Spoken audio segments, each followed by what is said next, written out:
Moja kati ya video pamoja na picha ambazo zina trend kwa sasa hapa Tanzania ni hizi picha ambazo zimewekwa kwenye ukurasa rasmi wa Ikulu ya Tanzania, ambayo hapa inaonyesha hizi ni picha za mkutano mkubwa mzito kati ya Rais wa Jamhuri ya Muungano wa Tanzania Mheshimiwa Dr. Samia Suluhu Hassan pamoja na bilionea wa Nigeria Aliko Dangote, ambapo wamekutana katika Ikulu ya Dar es Salaam kwa ajili ya mazungumzo makubwa bila shaka.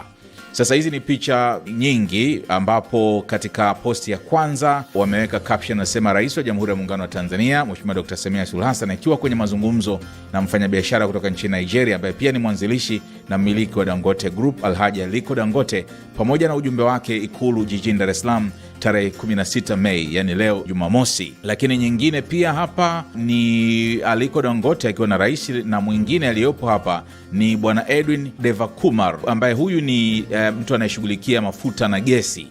Huyu jamaa Edwin huyu pamoja na mkurugenzi mkuu wa mamlaka ya uwekezaji na maeneo maalum ya kiuchumi Tanzania TIZESA Bwana Giled Terry.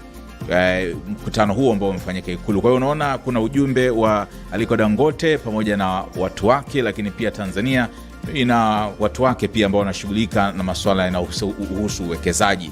Sasa ukiona hapa kwamba Aliko Dangote ameongozana na huyu jamaa anayeshughulikia mafuta na gesi Bwana Edwin Devakumar Mhindi huyu, basi ujue kwamba mazungumzo haya bila shaka ni yale ambao yalitrend hivi karibuni ya uwezekano wa Aliko Dangote kuanzisha kiwanda cha kusafisha mafuta kule Tanga. Hivi karibuni tuliona katika interview na Financial Times alibadilika kidogo Dangote, akasema kwamba amefikiria zaidi Mombasa kwa sababu mbalimbali kama vile kina chake ni kirefu na mambo kama hayo. Lakini hapo nyuma tuliona kwamba Rais William Ruto wa Kenya aliutangaza huu mradi kwamba utafanyika Tanga, na alipokuja katika ziara yake hapa Tanzania, Rais Samia akasema amesikia tu kama watu wengine walivyosikia, hakukuwa na official communication. Kwa hiyo kukawa kuna hiyo concern kwamba pengine ilikuwa ni jambo jema kwamba kabla ya kusema huo ujumbe wangezungumza kwa namna moja au nyingine. Tulizungumza hii kwenye GPS, lakini sasa kuona kwamba